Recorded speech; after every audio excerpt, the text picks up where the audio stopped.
All in all, just take a breath. Whenever life gets challenging, you don't have to deal with those emotions that you deal with. Yeah, they're still going to be there, but you don't got to deal with them to the level that you're dealing with them. There's really like no benefit in suffering. It's not a mandatory part of life. We tend to romanticize suffering as if the higher power wants us to suffer for the things that we want. Nah, he just wants you to work. It says faith and works. Faith without works is dead. It is a faith without suffering. You don't gotta suffer. That's a mindset thing. Two people can experience the same situation, and one of them suffer through it while the other one just, breeze through it. And even if it's not a breeze through it, it can work through it. It might not go their way all the time, but it's still not a suffering aspect to it. It's a mindset thing. Like not being a victim in life, actually being a victor. It's so many different things in your life that would go a little bit differently if you were to just take a deep breath before you proceeded with whatever action it is. Responding to text messages, emails, deciding to not go back and forth with the person who cut you off in traffic. Yeah, it may seem like you have to defend your honor and all this extra stuff. Like this person played with you and they not gonna do it to you and all this. It's like you think they specifically knew it was you in that car where they cut you off, or was it just a vehicle in a way?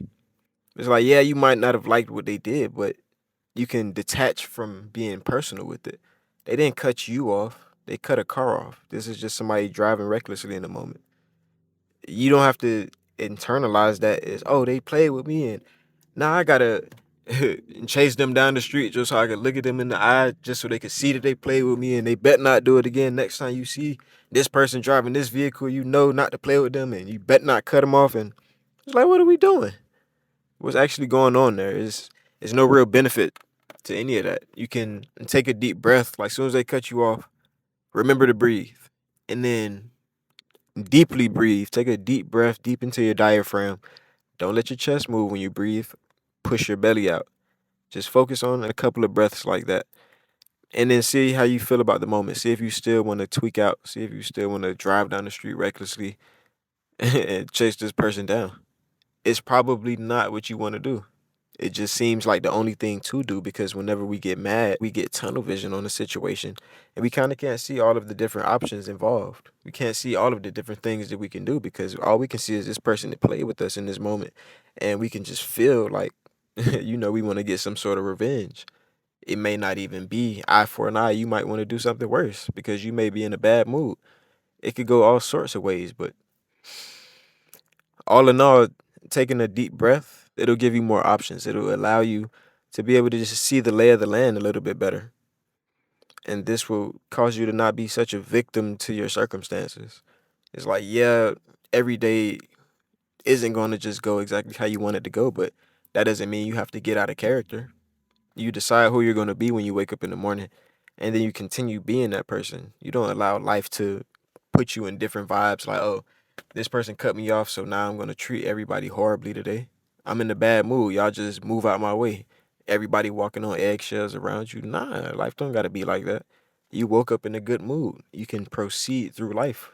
I mean, through the whole day with that good mood. You could just see a situation for what it is. It's just an event that happened. You personalizing it and eternalizing it, just making it really, really emotional within you. You don't have to do that. It seems like the next necessary step anytime somebody does something that you don't appreciate, but it's not mandatory.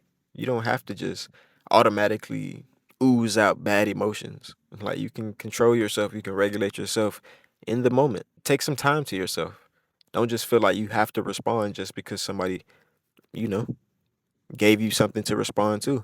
Somebody cut you off, somebody, say something you don't like, does something you don't appreciate. It doesn't matter. You don't have to become one with the energy that you don't appreciate. You can rise above it. You don't have to let it pull you down. You can possibly bring that type of person up when they see, like, oh, wow, he wasn't even affected by what I just told him. Okay. People usually feel a type of way when I say stuff like that, but they seem like they weren't even bothered by it. Huh. Now you're teaching somebody a different way to be, a different way to respond to things without just reacting naturally, that natural gut reaction that we all have to things. You don't have to do that. A lot of the times, because of the way we're programmed in this world, it's not our higher self thinking. Like when we were children, yes, it was our higher self thinking. But as we got older and got more and more programmed through the systems that be, we kind of got away from that. We kind of got away from that level of thinking. And knowing this sort of information could be beneficial for you and everybody around you, because just simply knowing that you're able to shift out of those bad states just by breathing, like they aren't mandatory for you to be in just because something happened. It seemed like this is the next order of events. You have to respond negatively. You don't. You can pause right there instead of responding. And that little pause, it allows you to see so many different options in the moment. It widens the lens that you're seeing life through in that moment. So when somebody comes to you with problems, say they're venting about whatever it is in that moment, something to keep in mind is that they're not really able to just receive information while they're in that venting mode. It's like they're in a lower state in that moment. So anything that you could possibly try to convey to them, they really won't be receptive to it. It's really going to be like speaking to a brick wall. So it's better to shift their states first. If this is somebody close to you, then do something that they like. Throw on their favorite music, or maybe go get some of their favorite food, throw on their favorite movie. Just do something that they really enjoy to shift them out of that state that they're in. Because once they're out of that state, then you'll be able to give them a little bit of advice on the matter. But before they leave that state, it's going to be fairly difficult to get them to understand anything, especially if a part of what you're trying to tell them is that they're wrong in the matter. Whoa, that type of stuff might make you the enemy. You were just trying to give them advice, but now you're the enemy in the moment. Because whoa, are you siding with them? Oh yeah, let me get out of here because whoa, I thought you were my friend. It sounds like you want to be over there with them. And when there's nothing like that, you can just see the reason. You're above the situation, not in it. You can see the forest and not just the individual trees because you're far removed. So you can just see it for what it is. That's all you're trying to tell your friend, but they're really hot-headed in this moment. They're not able to hear any of that. They want to hear an echo. They want you to pretty much mirror all the feelings they feel. They want you to let them know that they're right, even if they're wrong. But you just got to shift them out of that state first, like I was saying. Just get them in a happier mood. And once you see they're a little bit more upbeat, this tends to be associated with the frequency that allows them to be more receptive to the things you say. They'll be able to hear everything that you want to say instead of just like, like before, that brick wall syndrome. So yeah, just keep in mind that you have a way to shift your state at any time, any given time. You just have to put the conscious effort into it. Consciously breathing deeply into your diaphragm. You can just do regular inhales, exhales, like, freestyle it. Or you can actually do a system. You can do 5-second inhales, 5-second exhales, which would be 6 breaths a minute. That'll shift your state after about 5 minutes of consciously doing it. Or you can do 4-4-6. This one actually shifts your state way quicker. Within 3 rounds, you'll just be able to feel a little bit differently. Don't allow any breaths outside of the pattern.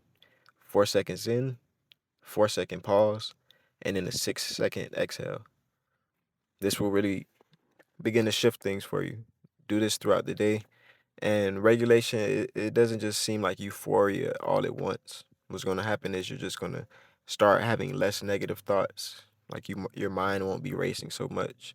You'll be a little bit more clear-headed, able to see the options in front of you for what they are instead of them looking so big and like threatening. So just go ahead and try some of those out.